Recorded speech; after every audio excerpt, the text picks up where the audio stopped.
Olá, queridos. Vamos então com mais um capítulo do livro A Psiquiatria de Deus. Continuemos meditando então na oração do Pai Nosso. E a parte de hoje então é: o pão nosso de cada dia dá-nos hoje. Há uma divisão bem distinta bem no meio do Pai Nosso. Logo se nota a mudança de pronomes. Nas três primeiras proposições, usamos o pronome na segunda pessoa do singular, teu reino, teu nome, tua vontade. Nas três últimas, porém, o pronome é nós, nos e nosso. Primeiro pensamos em Deus e só depois é que podemos ocupar-nos de nós mesmos. A primeira petição que o Senhor nos permite fazer em nosso favor é uma que realmente desejamos fazer. É justamente a que devemos fazer se quisermos sobreviver. O pão nosso de cada dia dá-nos hoje. Engloba todas as nossas necessidades, essa petição. Necessidades materiais. Alguns dos pais da igreja, como Jerônimo, Orígenes e Agostinho, ensinavam que a palavra pão ali se referia ao mesmo pão que Jesus mencionou quando disse: eu sou o pão da vida. Eles acreditavam que era errado orar pelas bênçãos materiais, e até hoje alguns apoiam essa ideia. Mas por que tentar espiritualizar essa frase? Até mesmo um santo precisa se alimentar. Se não ingeríssemos alimento para o sustento de nosso corpo, não poderíamos nem orar. Jesus pregou ao povo, curou os enfermos, perdoou pecados e também usou o seu maravilhoso poder para alimentar multidões com o pão material. Se examinarmos a vida do Senhor, veremos que ele conhecia a luta diária pelo sustento.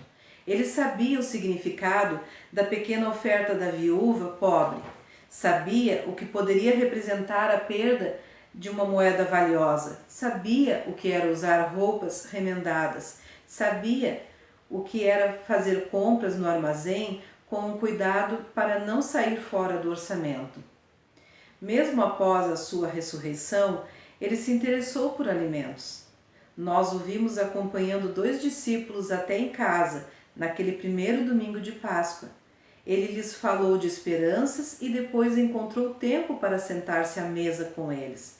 A Bíblia diz: até que, tomando ele o pão, abençoou-o e, tendo-o partido, lhes deu. Lucas 24:30. Depois nós o encontramos na praia, à luz cinzenta da madrugada do dia seguinte. Os discípulos tinham estado a pescar a noite toda. Agora estavam voltando e o Senhor estava preparado para recebê-los. Que iria ele fazer? Uma reunião de oração? Eles precisavam de oração.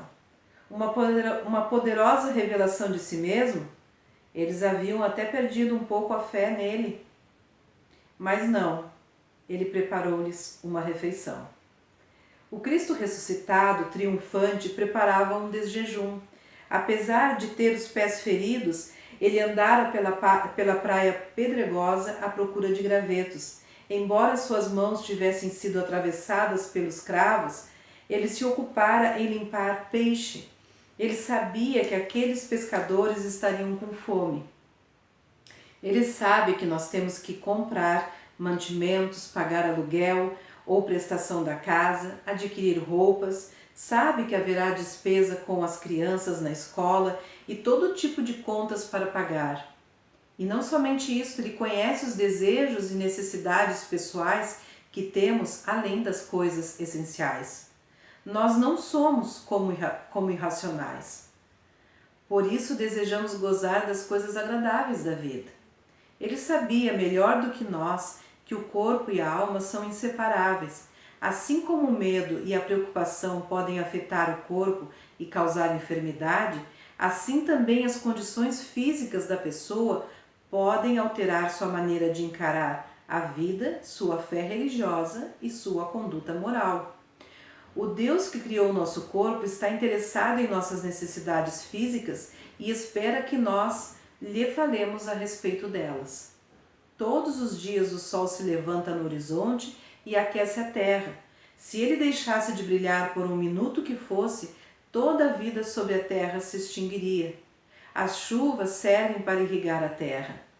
A fertilidade se encontra no solo, a vida nas sementes, o oxigênio no ar.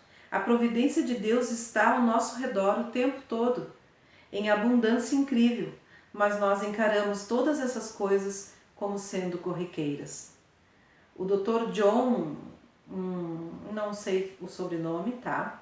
Mas ele foi um grande educador americano e um homem de Deus. Foi um dos que assinaram a Declaração da Independência dos Estados Unidos. Ele foi diretor da escola da escola que mais tarde viria a ser a Universidade de Princeton. Ele morava a pouco mais de 3 quilômetros da escola e ia para lá todos os dias em sua caleça. Certo dia, um vizinho entrou bastante nervoso em seu gabinete e lhe disse: Doutor, eu queria que o senhor me ajudasse a dar graças a Deus por ter me salvo a vida. Eu estava rodando em minha charrete hoje de manhã e o cavalo soltou-se e fugiu. A carroça bateu contra as rochas e ficou em pedaços, mas eu saí ileso. E o doutor respondeu: Eu sei de um exemplo mais notável. Eu já rodei por aquela estrada centenas de vezes. Meu cavalo nunca escapuliu. A caleça nunca se quebrou e nem eu fui ferido. A providência de Deus para mim foi muito mais extraordinária do que para você. É como diz um poema: por trás do pão está a farinha, por trás da farinha o moinho, por trás do moinho o trigo, a chuva, o sol e a vontade do Pai. Podemos aplicar essa verdade a tudo que possuímos, o carro que tanto nos orgulhamos, ou a casa em que vivemos, as roupas que usamos. Todos estes bens provêm da terra que Deus criou. Ele os colocou ao alcance de nossas mãos, porque sabia que nós iríamos querê-los e apreciá-los.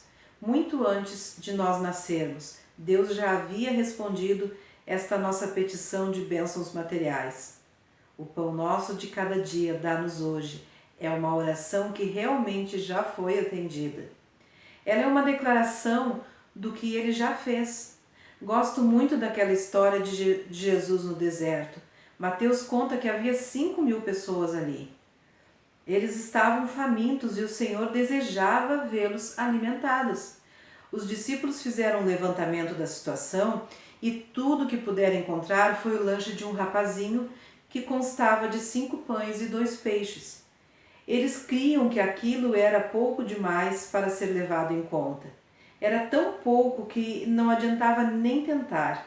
Mas vejamos a atitude de Cristo. Ele não reclamou da quantidade, antes a primeira coisa que fez foi agradecer. E depois utilizou o que tinha em mãos. Ele começou a partir pedaços de pão e distribuí-los. Para espanto geral, aquele alimento deu para todos. Na verdade, houve mais do que o necessário, e eles recolheram 12 cestos cheios de sobras.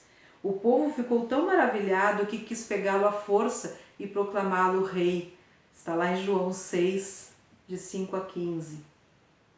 Se nós também começarmos a agradecer a Deus pelo que temos e passarmos a usar isso da melhor maneira possível, o Senhor nos dará discernimento a respeito de como podemos multiplicá-lo a fim de satisfazer todas as nossas necessidades e ainda haver sobra. Nós nos sentiríamos tão venturosos que cairíamos a seus pés para adorá-lo como Senhor e Rei. Amém? Fiquem com Deus. Amanhã eu volto com mais um capítulo então.